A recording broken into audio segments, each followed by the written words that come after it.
남은 시간 석 달일 겁니다. 말은 짧았고 공기는 차가웠다. 한정희, 만 77. 집으로 돌아온 정희는 낡은 거울 앞에 섰다. 거울 속 노인의 얼굴은 한 번도 제대로 마주하지 못한 얼굴이었다. 낯선 주름 사이로 17살 소녀의 눈물이 겹쳐 보였다. 가야겠다. 그 사람에게. 떨리는 목소리로 중얼거린 그 순간. 60년 동안 묻어둔 과거가 거대한 파도처럼 밀려왔다. 진짜 이야기는 이제부터 펼쳐집니다. 그 전에 이 채널은 머지않아 100만 구독 채널이 될 겁니다. 100만 구독 채널이 되는 순간을 함께 응원해 주신다면 지금 바로 구독과 좋아요로 마음을 더해주세요. 알림까지 설정해 두시면 다음 이야기도 가장 빠르게 확인할 수 있습니다. 자, 이제 본격적인 이야기를 시작하겠습니다. 한정희는 병원 복도를 느릿느릿 걸었다. 다리에 힘이 들어가지 않았다. 진단명은 비소세포 폐암 사기, 간과 늑막으로 전이되어 있었다. 의사는 적극적 항암의 이득이 제한적이라며 완화의료팀 상담을 권했다. 기록지에는 예상 생존 기간 수개월이라는 말이 남았다. 집에 도착하니 아들 장형철과 딸 장수진이 식탁에 앉아 있었다. 형철은 스마트폰만 들여다보며 골프 약속 얘기를 중얼거렸고 수진은 짜증 섞인 표정으로 정희를 바라보며 어디 갔다 왔느냐고 날카롭게 물어댔다. 수진의 목소리에는 관심보다는 불만이 배어 있었다. 요즘 자꾸 돌아다닌다며 틴잔을 주는 딸의 모습에서 정희는 익숙한 차가움을 느꼈다. 시한부 선고를 받았다는 말이 목구멍까지 차올랐지만 차마 입 밖으로 내뱉을 수 없었다. 형철은 여전히 핸드폰을 보며 이번 주말에 골프 약속이 있어서 못 올 것 같다고 무심하게 통보했다. 정희는 쓴웃음을 지었다. 어차피 기대하지도 않았다. 자식들은 언제부터인가 정희를 짐스러워했다. 수지는 나이 드신 분답게 조용히 지내라며 괜히 밖에 돌아다니면서 체면 깎는 일은 하지 말라고 날선 말을 쏟아냈다. 정희의 가슴이 쿡 찔렸다. 밤이 되어 혼자 남겨진 정희는 손을 바라봤다. 울퉁불퉁한 손마디, 거칠어진 손바닥, 이 손이 거쳐온 세월이 눈앞에 펼쳐졌다. 새벽 4시에 일어나 장사 준비를 하던 손, 시어머니의 구박을 견디며 집안일을 하던 손, 술에 취한 남편을 부축하던 손. 정희는 서랍 깊숙이 숨겨둔 낡은 앨범을 꺼냈다. 첫 장을 넘기자 찢어진 사진이 나왔다. 사진 한쪽은 완전히 잘려나가 빈 공간만 남아 있었다. 정희는 그 빈 공간을 손가락으로 어루만지며 민수의 이름을 간절히 불렀다. 60년 전 그 이름을 부르는 순간 가슴 깊은 곳에서 뜨거운 것이 올라왔다. 17살의 정희가 품었던 순수한 사랑. 그 사랑은 하루아침에 산산조각이 났다. 민수가 자신을 버렸다는 편지, 다른 여자와 결혼한다는 소식. 그런데 그 편지가 이상했다. 민수의 평소 말투와 달랐고 그가 절대 쓰지 않을 표현들이 가득했다. 정희는 일기장을 펼쳤다. 1962년 10월 15일 민수와의 마지막 데이트 날짜였다. 기찻길에서 기다리고 있겠다던 민수의 마지막 약속이 또렷하게 기억났다. 하지만 정희는 그곳에 가지 못했다. 민수가 자신을 버렸다는 편지를 받았기 때문이었다. 혹시 그 편지가 진짜가 아니었을까? 하지만 확신할 수는 없었다. 60년이라는 세월이 기억을 흐릿하게 만들었고 증거도 없었다. 그런데 지금 시한부 선고를 받은 이 순간에 와서야 깨달았다. 자신의 인생에서 진짜 행복했던 시간은 민수와 함께했던 그 짧은 순간들 뿐이었다는 것을. 한편 옆방에서는 형철이 지인에게 메시지를 보내고 있었다. 요양원 자리를 알아봐 달라며 어머니가 요즘 이상하다고, 나이 들어서 치매 기질이 있는 것 같다고 적었다. 형철의 진짜 속마음은 달랐다. 어머니가 돌아다니면서 혹시 자신의 체면에 먹칠을 할까 봐 걱정이었다. 회사에서의 입지가 불안한 상황에서 집안 망신은 절대 있어서는 안 될 일이었다. 정희는 찢어진 사진을 가슴에 안고 중얼거렸다. 자신의 청춘이 그 기찻길에서 멈췄다고, 이제 정말 마지막이라고. 시한부 석 달. 그렇다면 남은 시간만큼은 자신을 위해 살고 싶었다. 60년 동안 억눌러온 마음을 더 이상 참을 수 없었다. 정희는 결심했다. 내일 그 기찻길로 가보겠다고. 혹시 민수가 아직도 기다리고 있을까? 아니면 이미 모든 게 끝났을까? 두려웠지만 알고 싶었다. 자신의 마지막 사랑이 어떤 결말을 맞을지. 창밖으로 달빛이 스며들었다. 정희는 그 달빛을 바라보며 60년 전의 약속을 떠올렸다. 늦었지만 이제라도 가야겠다는 생각이 간절했다. 다음 날 아침, 정희는 평소보다 일찍 일어났다. 거울 앞에서 옷을 골랐다. 60년 전 민수가 좋아했던 붉은색 스카프를 목에 둘렀다. 낡고 바랜 스카프였지만 그때의 기억만큼은 선명했다. 부엌에서 아침을 준비하던 수진이 어디 가느냐고 물었다. 정희는 대답 대신 미소만 지었다. 수진은 또다시 나이 들어서 돌아다니지 말라며 잔소리를 늘어놓았지만 정희는 묵묵히 집을 나섰다. 버스를 타고 시외로 향했다. 예전에는 기차로 1시간 거리였지만 이제는 버스로 2시간을 가야 했다. 창밖 풍경이 점점 낯익어졌다. 60년 전 그때와 많이 달라졌지만 어딘가 그리운 냄새가 났다. 기찻길에 도착했을 때는 오후 2시였다. 예전에 여기 있던 자리는 이미 개발되어 아파트가 들어서 있었다. 하지만 선로는 여전히 남아 있었다. 정희는 천천히 걸으며 60년 전 그날 민수와 약속했던 그 장소를 찾았다. 큰 느티나무 아래. 그곳이었다. 나무는 여전했다. 더 크고 울창해졌지만 분명히 그 나무였다.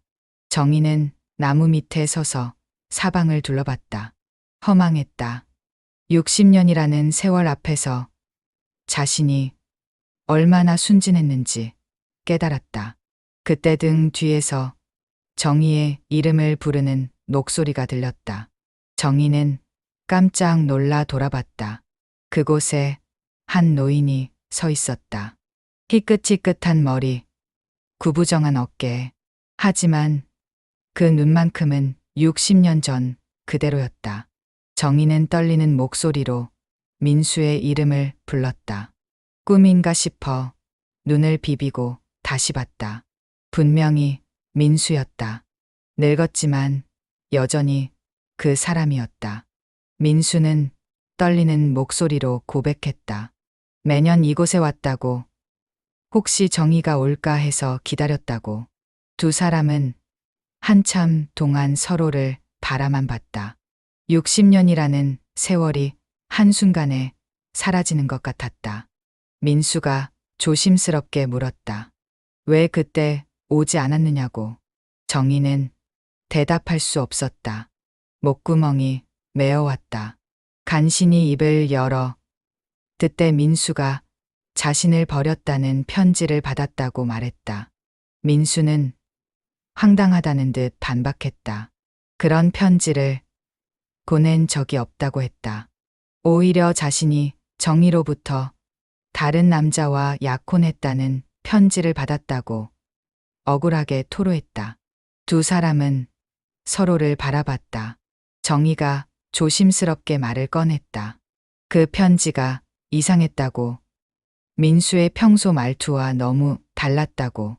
민수도 고개를 끄덕였다. 정희의 편지도 마찬가지였다고. 정희가 절대 쓰지 않을 표현들이 가득했다고. 민수가 단호하게 말했다. 그 편지는 내 말씨가 아니야. 정희도 똑같이 대답했다. 내 것도 마찬가지였어. 두 사람은 잠시 침묵했다. 그리고 거의 동시에 입을 열었다.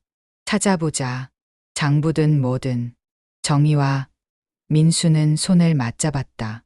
60년 동안의 의문을 풀어야 한다는 결의가 두 사람의 눈에 타올랐다. 하지만 두 사람 모두 확신할 수는 없었다. 60년이라는 세월이 기억을 흐릿하게 만들었고 당시 상황이 너무 혼란스러웠다.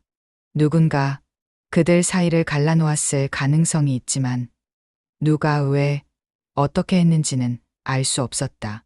정희가 눈물을 흘리며 중얼거렸다. 혹시 우리가 서로를 오해한 건 아닐까 하고. 민수도 울고 있었다. 60년 동안 품어온 상처와 그리움이 한꺼번에 터져 나왔다. 두 사람은 느티나무 밑에 앉아 서로의 지난 세월을 조금씩 나눴다.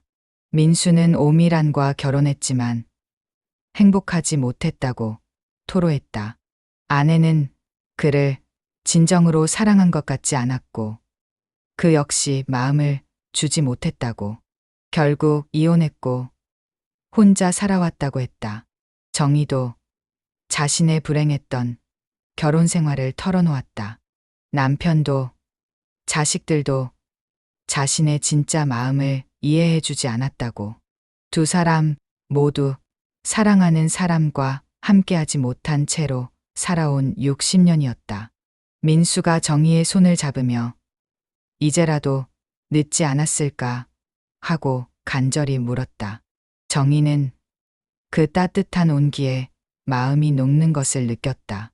시한부 석 달이라는 현실이 있었지만 이 순간만큼은 행복했다.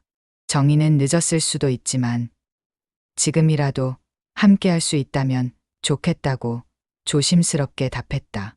하지만 과거에 무슨 일이 있었는지 알고 싶다고도 덧붙였다. 누군가 우리를 갈라놓았다면 진실을 밝혀야 한다고. 민수는 고개를 끄덕였다. 두 사람은 60년 전 그랬던 것처럼 손을 잡고 뒤찻길을 걸었다. 석양이 지는 하늘이 붉게 물들었다. 그때 멀리서 누군가 두 사람을 지켜보고 있었다. 동네 사람이었다. 그는 급히 휴대폰을 꺼내 누군가에게 전화를 걸어 옛날에 연인이었던 사람들이 다시 만났다며 흥미진진하게 소문을 퍼뜨렸다. 소문은 빠르게 퍼져나갔다.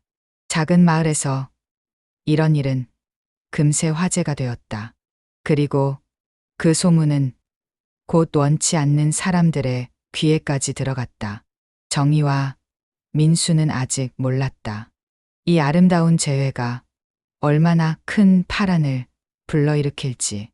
그리고 60년 전 그들을 갈라놓은 그 사람이 아직도 살아있으며 이 재회를 절대 용납하지 않을 것이라는 것을.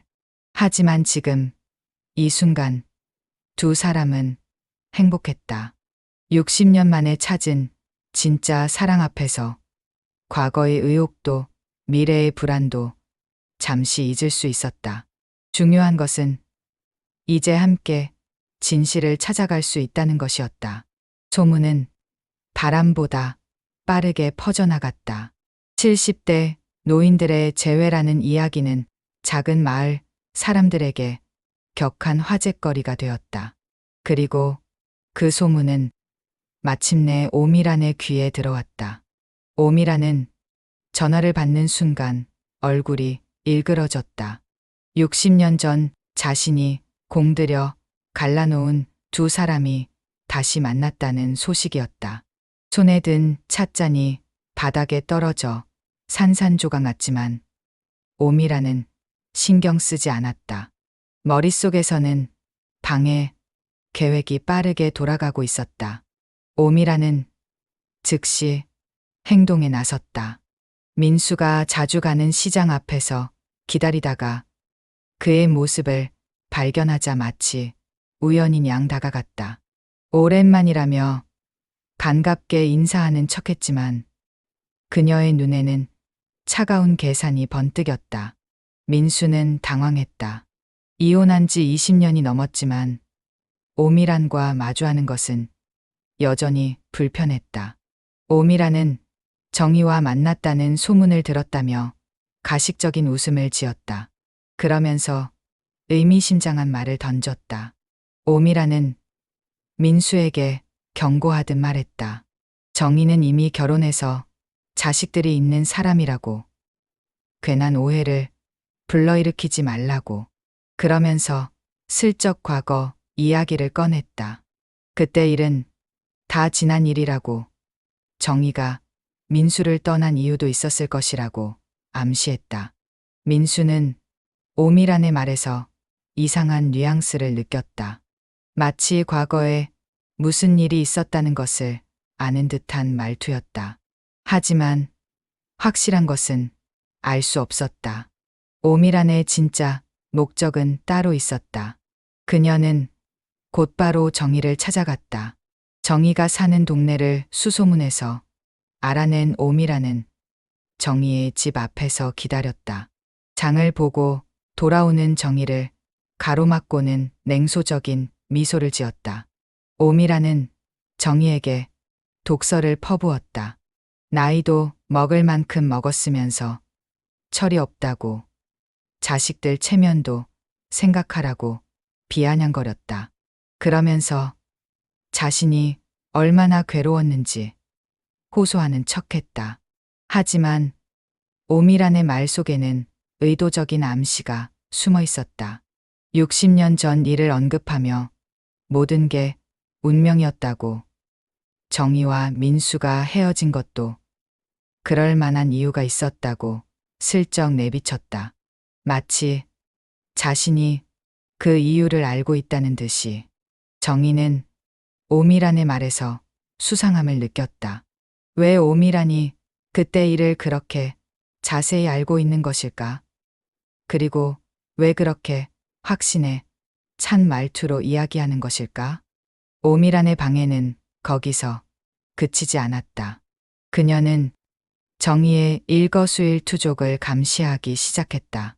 정희가 민수와 만나는 장소를 미리 파악해서 나타나 방해를 놓거나 동네 사람들에게 이상한 소문을 퍼뜨렸다.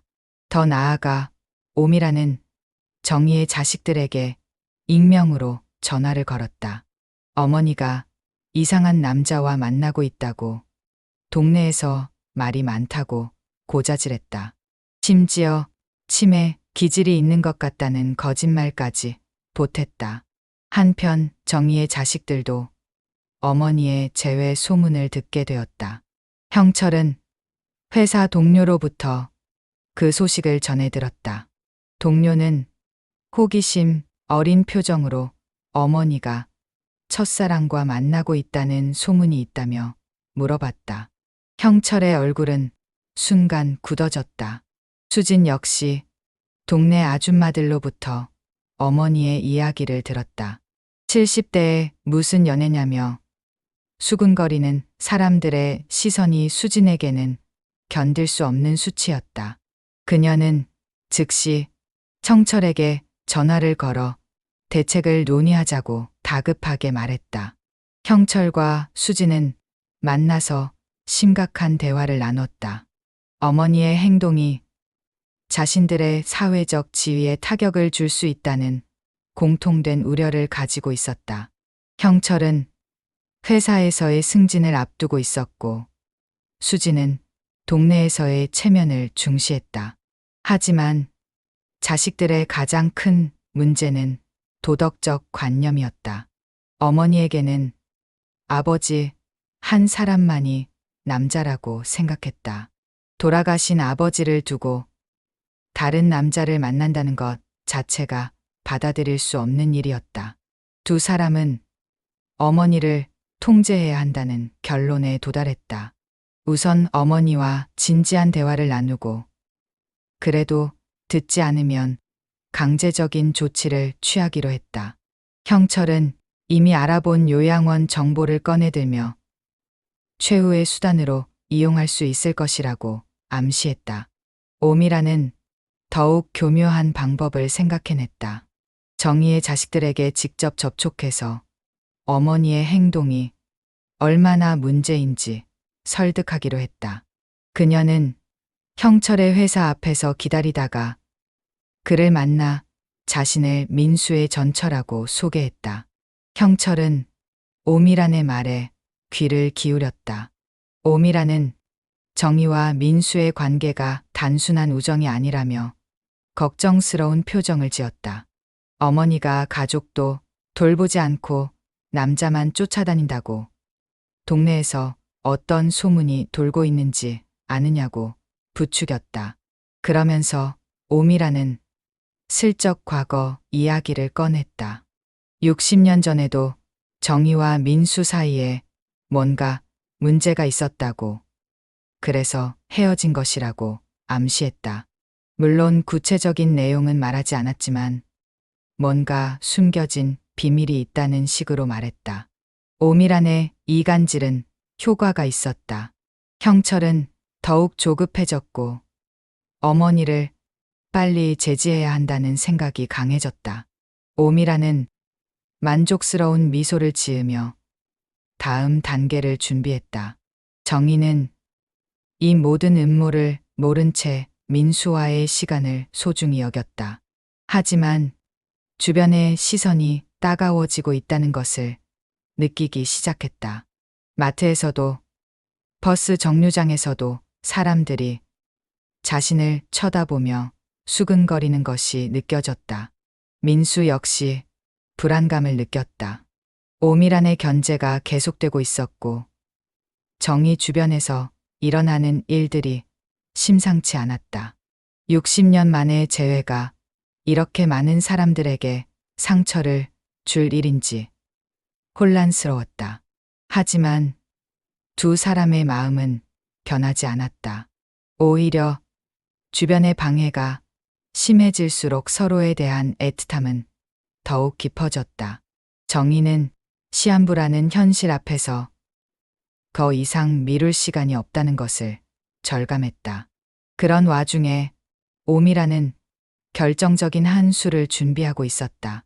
정희의 자식들을 완전히 자기 편으로 만들어서 두 사람의 관계를 아예 차단해버릴 계획이었다. 60년 전처럼 다시 한번 그들을 갈라놓을 생각이었다. 하지만 오미라는 한 가지를 간과했다.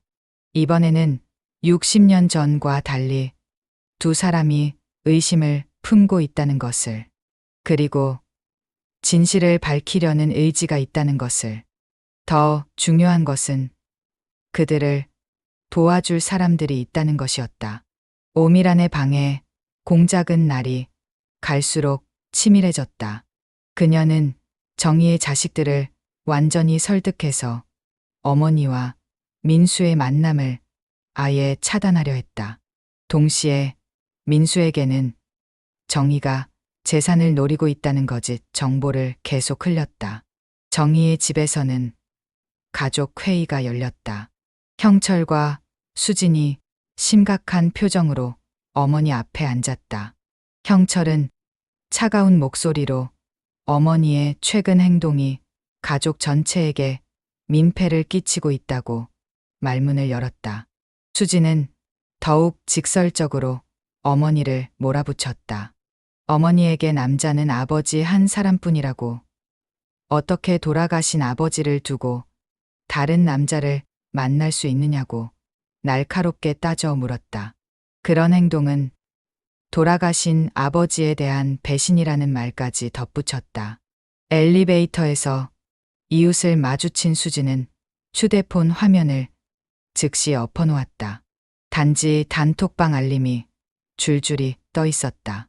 정희는 자식들의 말에 가슴이 찢어지는 것 같았다.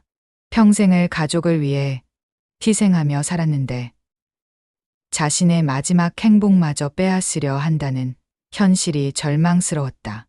더욱 상처가 된 것은 이미 세상을 떠난 남편을 방패막이로 내세우며 자신을 공격하는 자식들의 모습이었다. 정희는 떨리는 목소리로 자신의 입장을 밝혔다. 아버지는 이미 20년 전에 돌아가셨고 자신도 혼자 살 권리가 있다고. 더구나 민수는 자신의 첫사랑이었으며 아버지와 결혼하기 전부터 사랑했던 사람이라고 설명했다. 형철은 어머니의 말을 끊으며 이미 요양원을 알아봤다고 통보했다. 거기서 조용히 지내시라는 차가운 최후 통첩이었다. 수진도 동조하며 어머니가 계속 고집을 부리면 가족 관계를 정리하겠다고 협박했다. 정희는 충격을 받았다. 자신이 기른 자식들이 이렇게까지 냉혹할 줄 몰랐다. 자신에게 남은 시간이 얼마 없다는 절박한 상황을 모른 채 죽은 남편을 핑계로 자신을 올가매려는 자식들을 보며 깊은 절망감에 빠졌다. 시한부라는 사실을 말해야 할까 고민했지만 이런 상황에서 말한다면 자식들이 동정심으로 허락할지도 모른다는 생각에 입을 다물었다.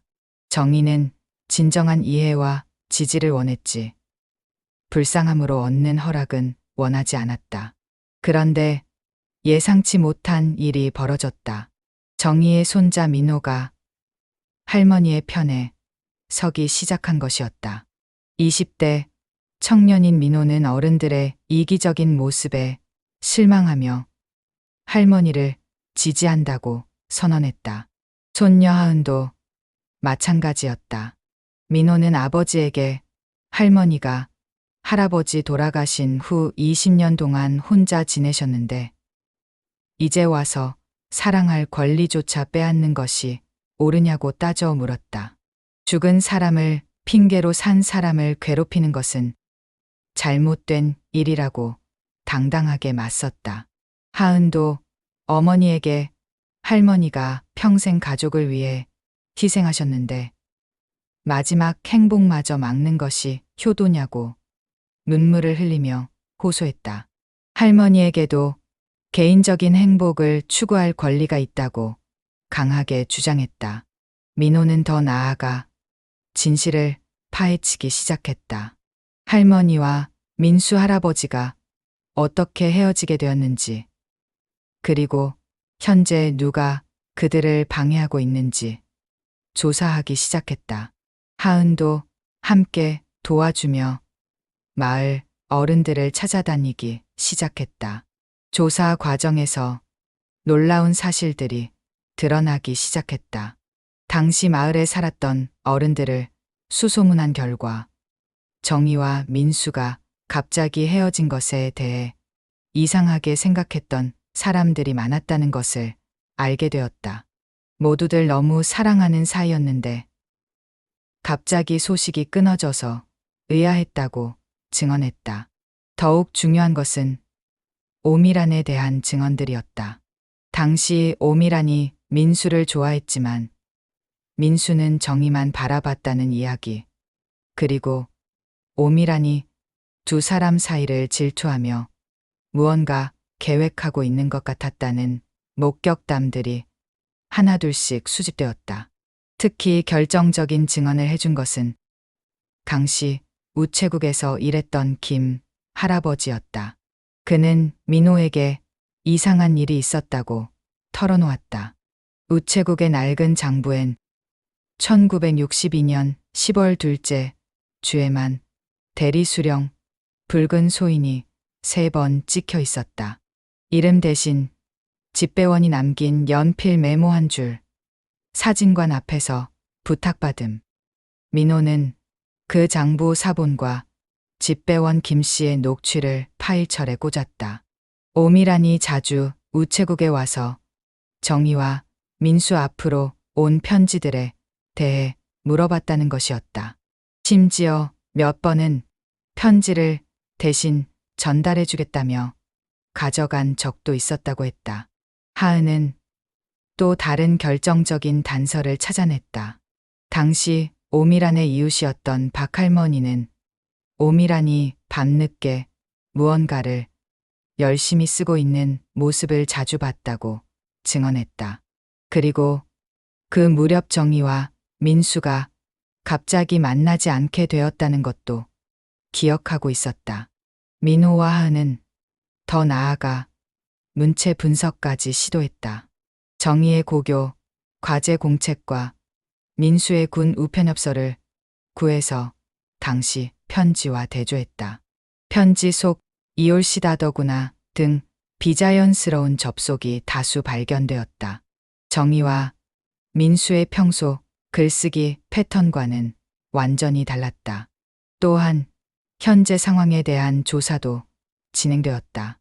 오미란이 할머니와 할아버지의 만남을 감시하고 방해하고 있다는 증거들을 수집했다. 오미란이 정희의 자식들에게 접촉한 사실, 동네에 헛소문을 퍼뜨린 일들이 하나씩 드러났다. 오미란의 익명 전화 기록을 추적하는 과정에서 민호는 발신지, 공중전화, 근처 편의점, 출입문 CCTV와 카드 결제 시간대를 대조했다. 그 결과 발신 위치가 특정되었고 CCTV에 포착된 오미란의 모습이 결정적 증거가 되었다. 민호와 하은은 이런 증언들을 통해 60년 전과 현재 모두 오미란이 두 사람을 갈라놓으려 한다는 결론에 도달했다. 민호와 하은은 이 정보들을 가지고 할머니를 찾아갔다. 정희는 손자와 손녀의 말을 들으며 60년 동안의 의문이 점점 명확해지는 것을 느꼈다. 당시 편지가 이상했던 이유, 민수의 태도가 갑자기 변한 것처럼 보였던 이유가 모두 설명되기 시작했다. 한편 민수도 민호와 하은을 통해 이 모든 정황을 듣게 되었다. 그는 충격을 받았다. 60년 동안 자신을 괴롭혔던 의문들이 하나씩 해결되고 있었다. 정희가 자신을 버린 게 아니라 오미란이 의도적으로 둘 사이를 갈라놓았다는 것이 명확해지고 있었다. 하지만 아직 결정적인 증거가 필요했다. 정황상 오미란의 소행이 확실해 보이지만 그녀를 완전히 무너뜨리고 모든 진실을 밝혀낼 확실한 증거를 찾아야 했다. 민호와 하은은 더욱 치밀한 계획을 세우기 시작했다. 이제 진실이 수면 위로 떠오르고 있었다. 60년 전에 음모와 천재의 방해, 공작이 모두 같은 사람의 소행이라는 것이 거의 확실해졌다. 정희와 민수는 오미란이라는 한 사람의 질투와 집착 때문에 평생을 불행하게 살아야 했던 것이었다. 민호와 하은의 조사는 마침내 결정적인 순간을 맞이했다. 두 사람은 수집한 모든 증거를 정리하며 대면을 준비했다. 우체국 장부 사본, 문체 감정 요약본, 증언 녹취, 그리고 현재의 방해 증거들까지. 민호는 이 증거들을 가지고 아버지와 어머니를 설득하기로 했다. 하지만 그 전에 오미란과 직접 대결하기로 결심했다. 할머니와 할아버지가 더 이상 괴롭힘을 당하지 않도록 확실하게 매듭 짓고 싶었다.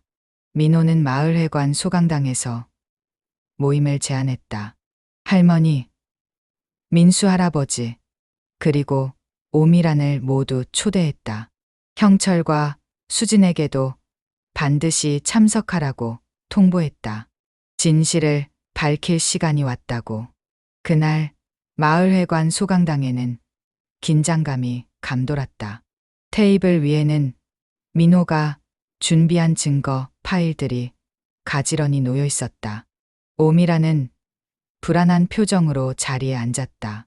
무슨 일인지 짐작은 하면서도 확신할 수 없었다. 민호가 차분하게 입을 열었다. 60년 전 할머니와 민수 할아버지를 갈라놓은 진실을 밝히기 위해 이 자리를 마련했다고 설명했다. 그리고 현재까지도 두 분의 재회를 방해하고 있는 사람이 누구인지 밝히겠다고 선언했다. 민호는 첫 번째 증거를 제시했다.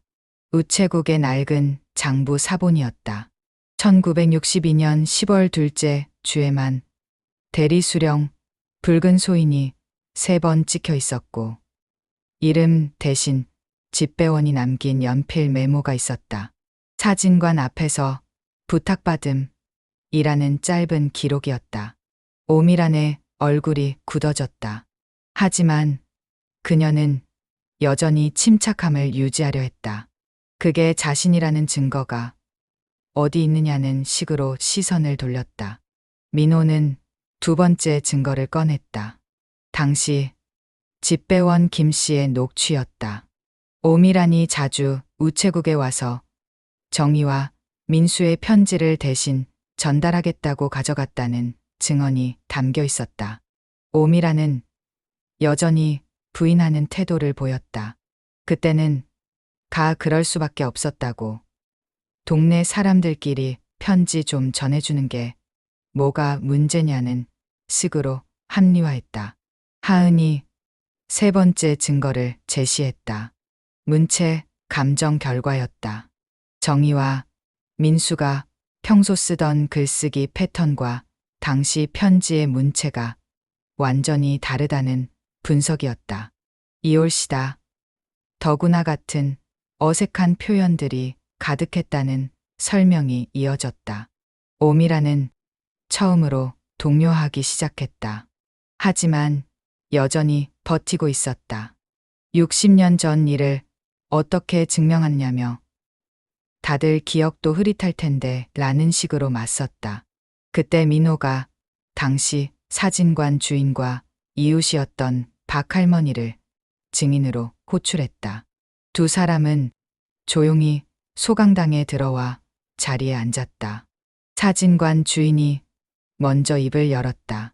그날 우체국에서 누구랑 서 계셨냐고 오미란을 똑바로 바라보며 물었다. 밤마다 사진관 앞에서 기다리던 분이 당신 아니었냐는 질문이 이어졌다. 박 할머니도 증언을 보탰다. 밤늦게까지 뭔가를 쓰고 계셨다며 창문 너머로 봤다고 말했다. 그리고 다음 날이면 우체국에 가셨다는 기억도 분명했다. 오미란의 얼굴이 창백해졌다. 그녀는 변명을 시도했다. 그건 그냥 일기를 쓴 거였다고, 편지가 아니라고 주장했다. 하지만 오미란은 실수를 저질렀다.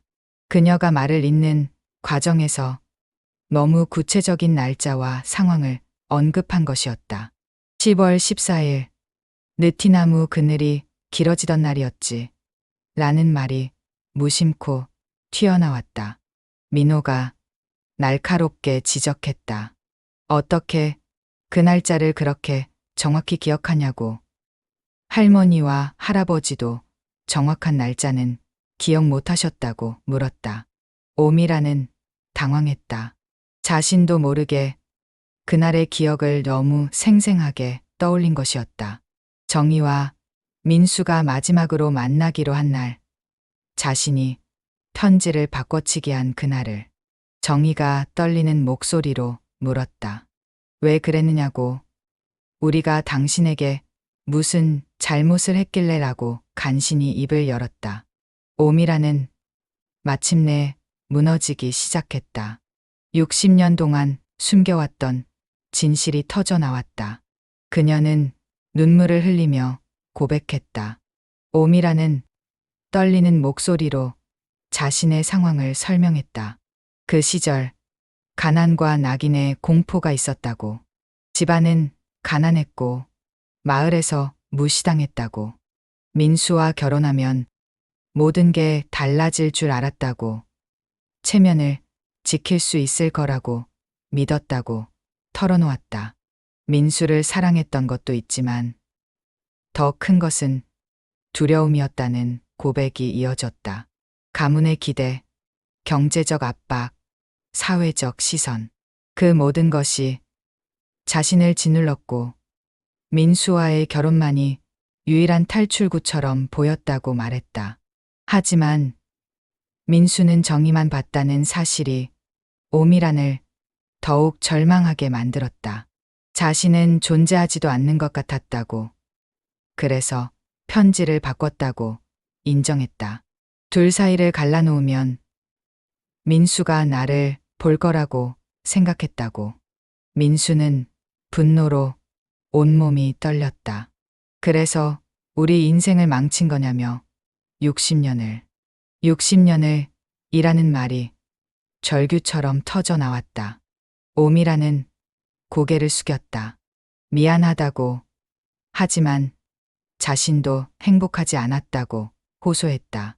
민수와 결혼했지만 민수는 평생 정의만 그리워했다고.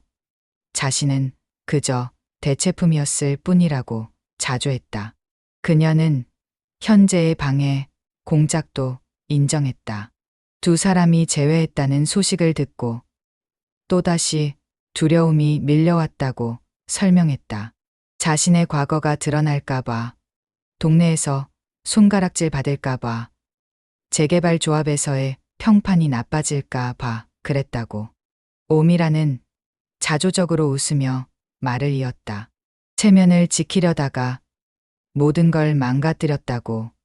60년 전에도 지금도라고 인정했다.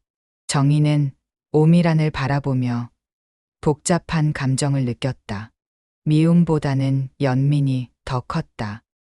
60년 동안 사랑받지 못한 채로 살아온 오미란의 상처도 이해할 수 있었다. 하지만 그렇다고 해서 다른 사람의 인생을 망칠 권리는 없다고 엄중하게 말했다. 정의는 차분하지만 단호한 목소리로 부탁했다. 이제 그만 우리를 괴롭히지 말라고.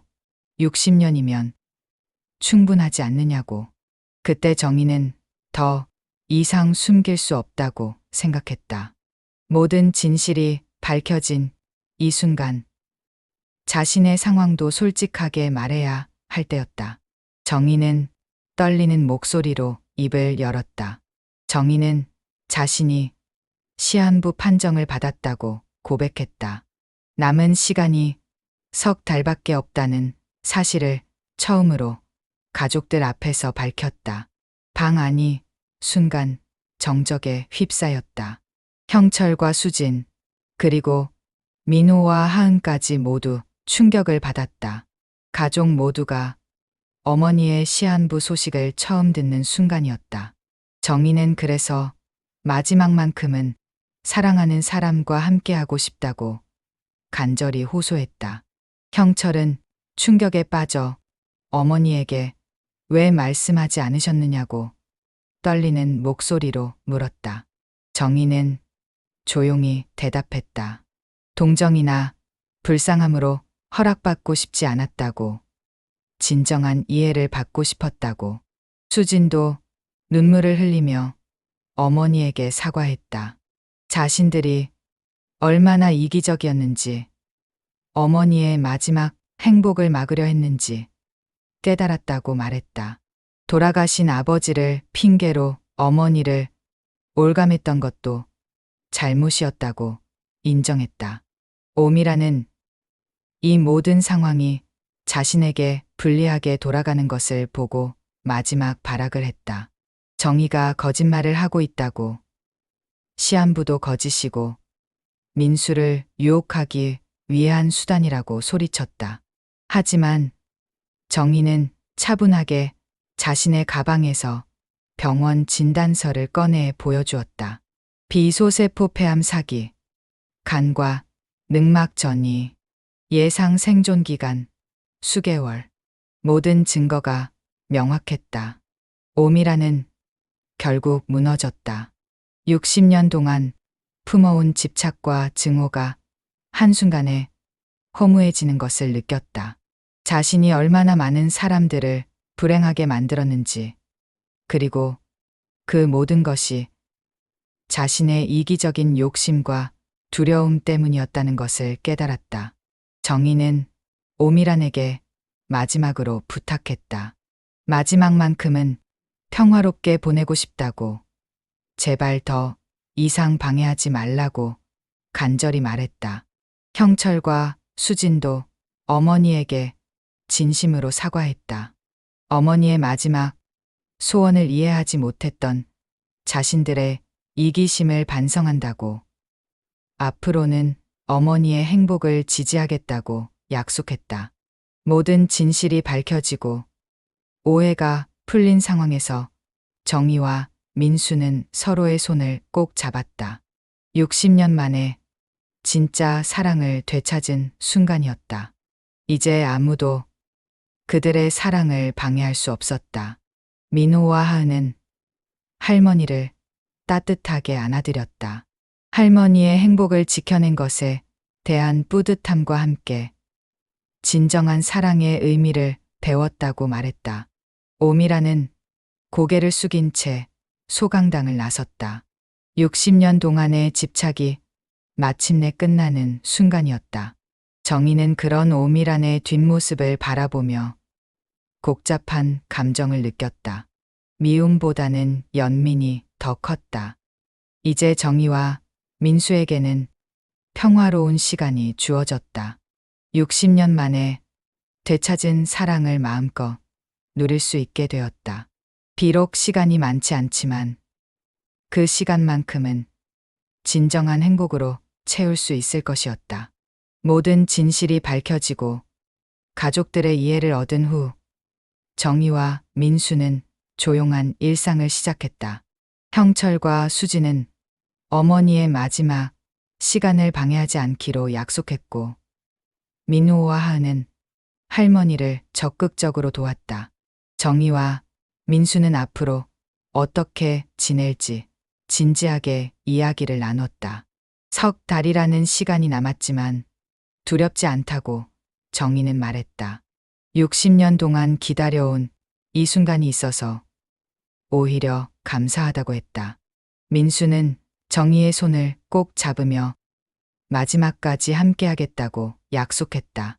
병원 치료를 받으며 최대한 시간을 늘려보자고 제안했지만 정희는 고개를 저었다. 기계들 사이에서가 아니라 당신 옆에서 숨 쉬고 싶어. 정희의 목소리는 단호했다. 민수는 정희의 결정을 존중했다. 병원에서 기계에 둘러싸여 지내기보다는 사랑하는 사람과 자연스럽게 시간을 보내는 것이 정희에게는 더 의미 있는 일이었다. 두 사람은 작은 계획들을 세우기 시작했다. 60년 전 못다한 데이트들, 가보고 싶었던 곳들, 함께 나누고 싶었던 이야기들. 시간이 많지 않다는 것을 알기에 하루하루가 더욱 소중했다. 첫 번째로 간 곳은 60년 전 처음 만났던 학교 앞이었다. 지금은 새 건물로 바뀌어 있었지만 두 사람은 그때의 기억을 되살리며 행복해했다. 정희가 교복을 입고 걸어 나오던 모습, 민수가 기다리고 있던 교문 앞 느티나무. 민수는 정희에게 60년 전 하지 못했던 고백을 다시 했다. 그때도 지금도 변함없이 사랑한다고, 평생 그녀만을 그리워했다고.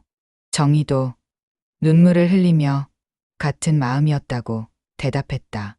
두 사람은 함께 시장에서 장을 보고 정희가 민수를 위해 요리를 해주기도 했다. 민수는 정희가 좋아하는 꽃을 사다 주고 함께 공원을 산책했다. 평범한 일상이었지만 60년 만에 찾은 이 시간들이 두 사람에게는 기적 같았다. 주변 사람들의 시선은 이제 따뜻해졌다. 처음에는 수근거렸던 동네 사람들도 두 노인의 애틋한 사랑을 보며 마음이 누그러졌다.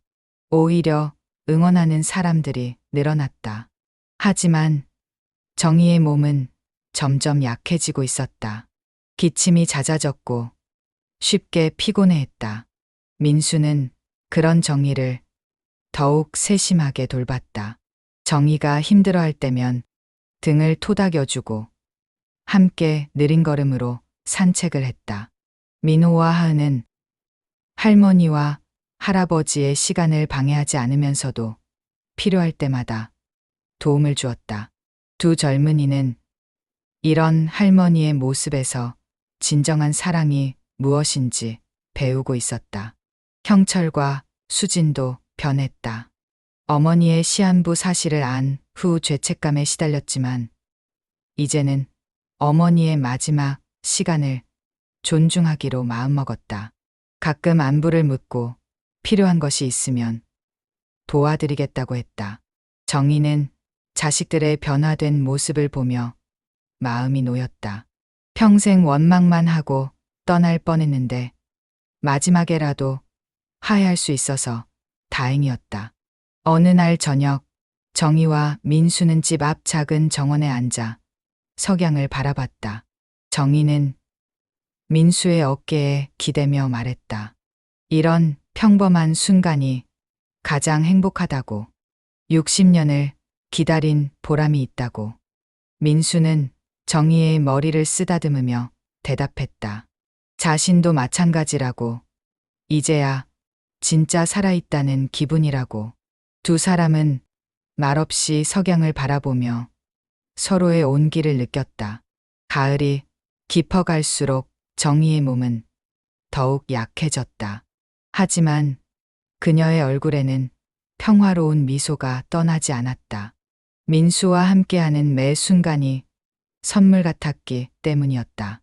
두 사람은 조용한 시골 마을로 작은 여행을 떠났다. 민호와 하은이 운전을 해주었고 형철과 수진도 함께했다. 가족 모두가 정희의 마지막 소원을 이루어주고 싶었던 것이다.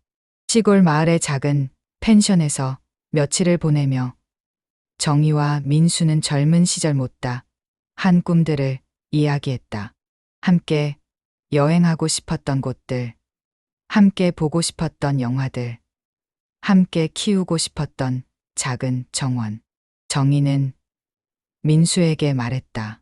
비록 시간이 많지 않지만 후회는 없다고. 60년을 기다렸지만 결국 사랑하는 사람과 함께할 수 있게 되었으니까 오히려 감사한 마음이라고.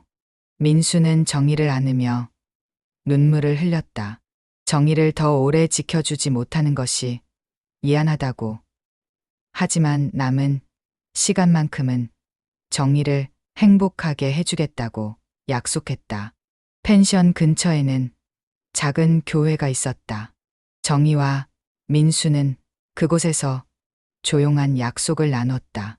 비록 법적인 결혼은 아니었지만 하늘 앞에서 서로를 사랑하겠다는 서약을 했다.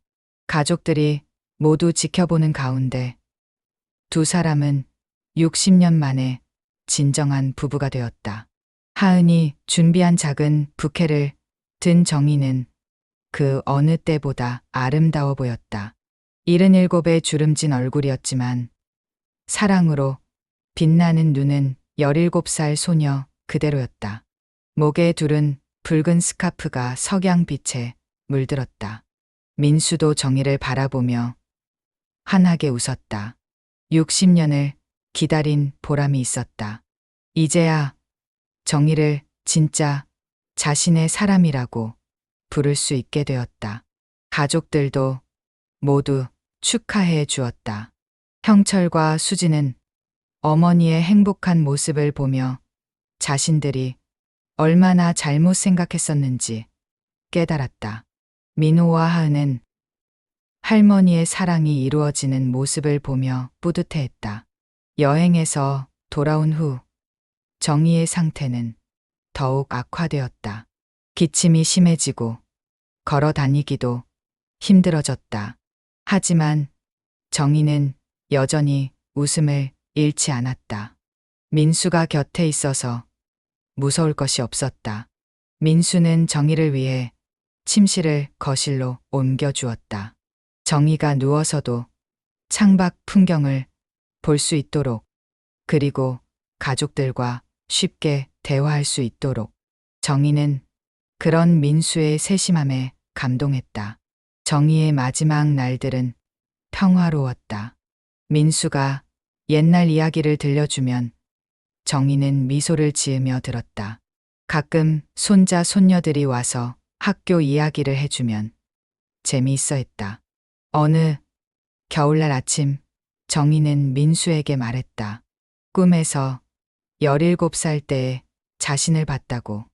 교복을 입고 민수를 기다리고 있었는데 이번에는 민수가 약속을 지켜왔다고.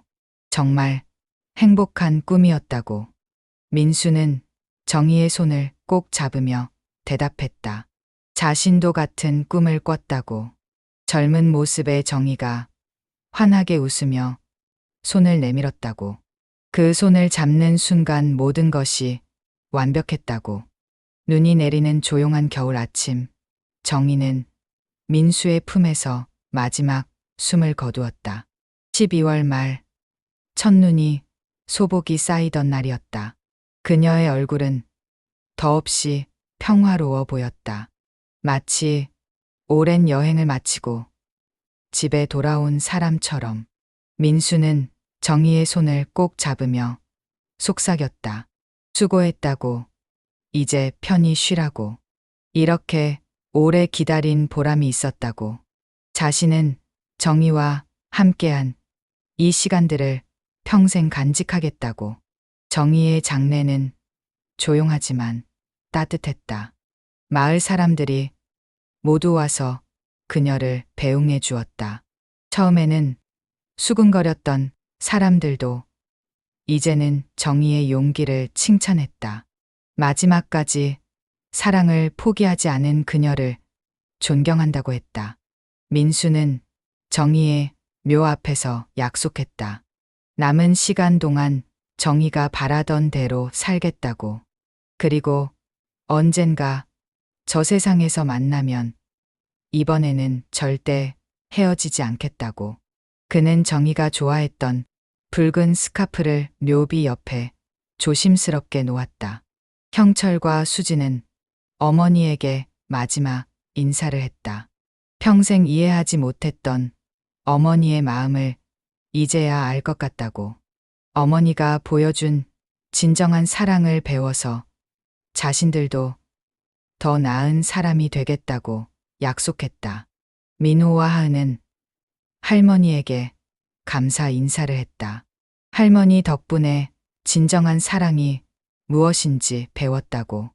나이나 상황에 관계없이 사랑할 권리는 모든 사람에게 있다는 것을 깨달았다고. 1년 후, 민수는 정희와 함께 가고 싶어 했던 바닷가를 혼자 찾았다.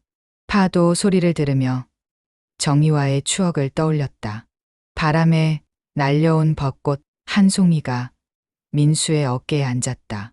민수는 미소를 지으며 그 꽃잎을 바라봤다. 마치 정희가 보내준 선물 같았다. 눈물의 계절이 지나고 사랑이 다시 피어난 것처럼.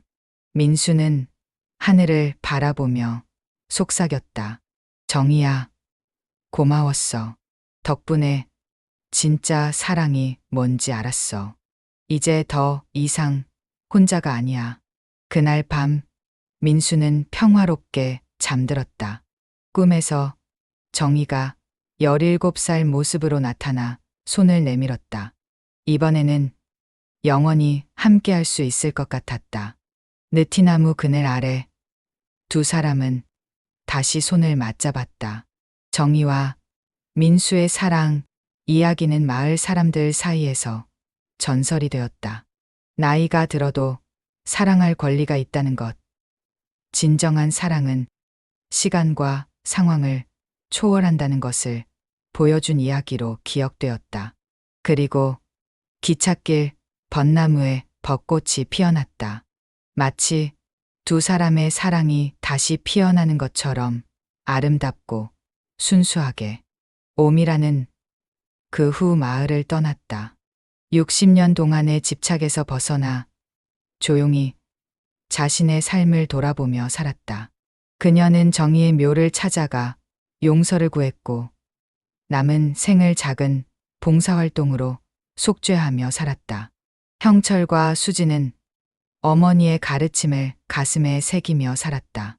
자식들에게도 진정한 사랑의 의미를 전해주었고 돌아가신 아버지에 대한 예의와 산 사람의 행복 추구건이 공존할 수 있음을 배웠다.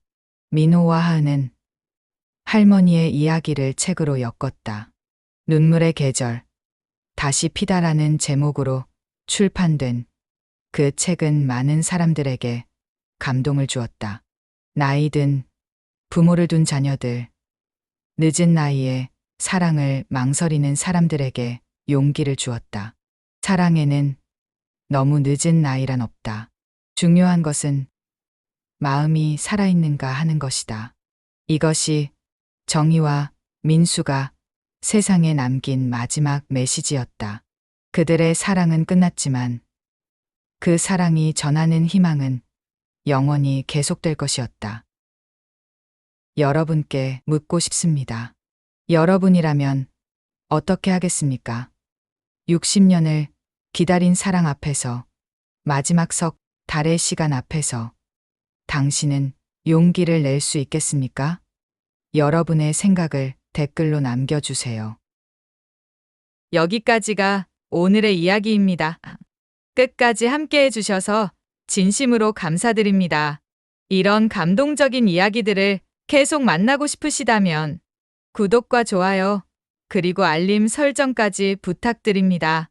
여러분의 관심과 사랑이 더 좋은 이야기를 만드는 원동력이 됩니다. 다음에도 더욱 흥미진진한 이야기로 찾아뵙겠습니다. 감사합니다.